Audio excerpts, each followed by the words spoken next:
മതതീവ്രവാദികളെ ഭയന്ന് അദ്ദേഹം പിന്മാറിയെന്നാണ് BJP ഇപ്പോൾ ആരോപിക്കുന്നത്. അത് യുവമോർച്ചയും ഒപ്പം തന്നെ BJP ഒക്കെ ആരോപിക്കുന്നുണ്ട്. മോഹന്റെ പിന്മാറ്റം മതതീവ്രവാദികളെ ഭയന്നാണ്.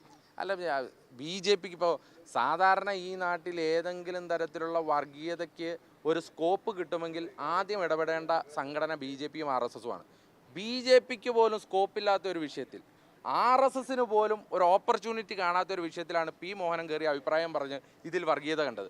അപ്പോൾ ഇദ്ദേഹം ആർക്ക് വേണ്ടിയിട്ടാണ് ആ നാവായി പ്രവർത്തിച്ചത് എന്നുള്ളത് വളരെ വ്യക്തമാണ്. അത് അവർ തമ്മിലുള്ള അന്തർധാരയുടെ ഭാഗമാണ്. ശ്രീ മോഹനൻ ഈ വിഷയം എടുത്ത് മുഖ്യധാര ഇപ്പോൾ BJP പറഞ്ഞാൽ സ്വാഭാവികമായിട്ട് നമുക്ക് മനസ്സിലാവും ഇതൊരു വർഗീയതയുണ്ടെന്ന് നാട്ടുകാർക്ക് ഏകദേശം മനസ്സിലാവും. കാരണം BJP ആണ് പറഞ്ഞത്. അപ്പോൾ മോഹനൻ എന്ന CPMൻ്റെ ജില്ലാ സെക്രട്ടറിയുടെ നാവിലൂടെ അത് പുറത്തു വരുമ്പോൾ അതിനകത്തൊരു കൺഫ്യൂഷൻ ഉണ്ടാക്കാൻ ഉറപ്പായും സാധിക്കും. അത് സംഘപരിവാറിൻ്റെ ബുദ്ധിയാണ്.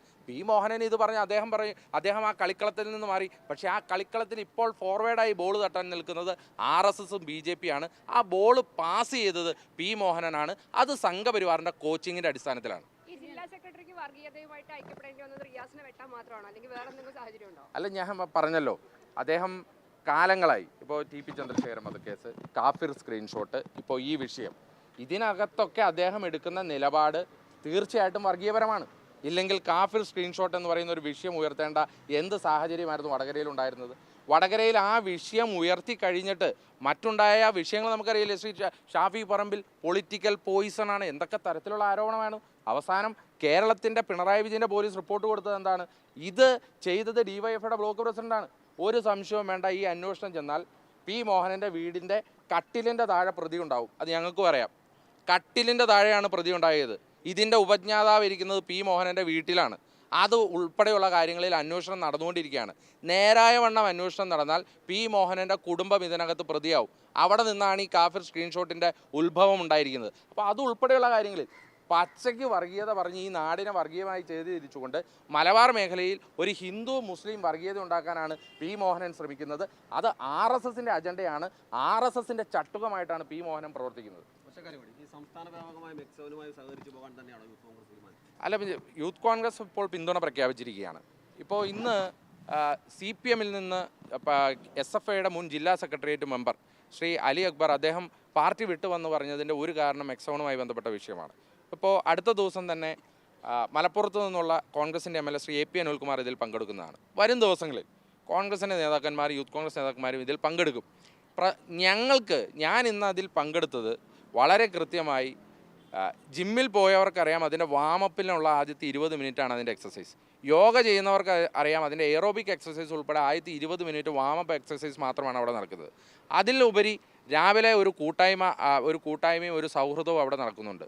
ഇത് വളരെ കൃത്യമായി പറഞ്ഞാൽ ഒരു നാട്ടും പുറത്ത് ഒരു ആരോഗ്യ സമ്പൂർണ്ണമായ കേരളത്തിലേക്ക് നമ്മൾ നടക്കുന്നതിൻ്റെ ഭാഗമായി ഉണ്ടാകേണ്ട കൂട്ടായ്മകളാണ്. അത് മെക്സവൻ്റെ പേരിലാകാം, മറ്റു പല പേരുകളിലും ആവാം. ആ കൂട്ടായ്മകളെ നാട്ടിൽ 4 പേര് എവിടെ ക്ലബ്ബ് ഉണ്ടാക്കിയാലും 4 ചെറുപ്പക്കാരെവിടെ കൂടിയാലും അപ്പം CPMന് ചൊറിച്ചിൽ തുടങ്ങും. അത് ഞങ്ങൾക്കറിയാം. അത് കാലങ്ങളായിട്ടുള്ളതാണ്.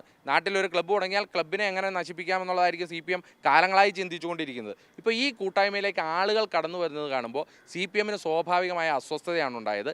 ആ അസ്വസ്ഥതയുടെ ഭാഗമാണ് ഇതും ഉണ്ടായിരിക്കുന്നത്. അതുകൊണ്ട് തന്നെ ഇതുമായി സഹകരിച്ചു പോകാനാണ് യൂത്ത് കോൺഗ്രസ് തീരുമാനം എടുത്തിരിക്കുന്നത്.